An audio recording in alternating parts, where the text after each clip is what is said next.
Hello guys, ഞാനിതാ കുടുംകുടി അമ്പലത്തിൽ പോവാട്ടാ. ഇപ്പോൾ മഴയൊക്കെ ഉണ്ട്, വന്നാലും ചെറുതായിട്ടൊന്ന് മഴ മാറി നിൽക്കുന്ന സമയത്താണ് ഞങ്ങൾ ഇറങ്ങണത് കേട്ടോ. ഇപ്പം ഇന്ന് മലയാളം 1-ാം തീയതി അല്ലേ, ചിങ്ങം കൊല്ലവർഷം 1-ാം തീയതി അല്ലേ. അപ്പോൾ എന്തായാലും നല്ല രീതിയിൽ തന്നെ തുടക്കം വയ്ക്കാന്ന് വെച്ചിട്ട് അമ്പലത്തിൽ പോവാം. അപ്പം ആദ്യം ഞങ്ങൾ പകരമ്പലത്തിലാണ് പോയത് കേട്ടോ. അവിടെ ശിവൻ്റെയും മഹാവിഷ്ണുവിൻ്റെയും കൂടിയിട്ടുള്ള അമ്പലമാണ്. അവിടെ ഞങ്ങൾ നേരം വൈകി പോയി, അത് കാരണം കൊണ്ട് അധികം തിരക്കൊന്നും ഉണ്ടായില്ല. അപ്പം അങ്ങനെ തൊഴുതു. പിന്നെ തിരുമേനി തന്ന ഗണപതി ഹോമത്തിൻ്റെ പ്രസാദം കഴിക്കാൻ കിട്ടുക അതാക്കൂടും. വീട്ടിലെത്താൻ നേരമില്ല, അവൾക്ക് ക്ഷമയില്ല. അപ്പം അങ്ങനെ അവിടെ തൊഴുതിറങ്ങി കഴിഞ്ഞ് ഞങ്ങൾ പോന്നു കേട്ടോ. പിന്നെ അത് കഴിഞ്ഞ് കഴിഞ്ഞിട്ട് ഞങ്ങൾ മതിക്കുന്ന അമ്പലത്തിലേക്കും കൂടി പോയി. ഇതാണ് മതിക്കുന്ന അമ്പലത്തിൻ്റെ കവാടം. അവിടെ ഒരുപാട് വണ്ടികളൊക്കെ കിടക്കുന്നുണ്ട്. ഇന്ന് അവിടെ ഒരു കല്യാണം കൂടി ഉണ്ട് കേട്ടോ. അപ്പോൾ അതാണ് ഇപ്പം ഇന്ന് നല്ല തിരക്കത് കാരണമായിരുന്നത്.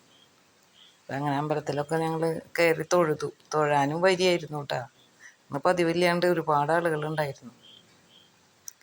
അങ്ങനെ അന്നദാനത്തിൻ്റെ ഭക്ഷണമൊക്കെ കഴിച്ചു. ഞങ്ങൾ കുറച്ച് നേരം അമ്പലത്തിൻ്റെ ഫ്രണ്ടിലുള്ള പടിക്കെട്ടിലൊക്കെ ഇരുന്നു കേട്ടോ. അമ്പലത്തിൽ തൊഴുത് കഴിഞ്ഞ് ഞാൻ അപ്പം തന്നെ ഇറങ്ങി പോരരുതെന്ന് പറയുന്നേക്കാം. കുറച്ച് നേരം അവിടെ ഇരുന്നിട്ട് വേണം പോരാൻ. അങ്ങനെ അവിടെ കുറച്ച് നേരം ഇരുന്ന് ഞങ്ങൾ പോന്നു.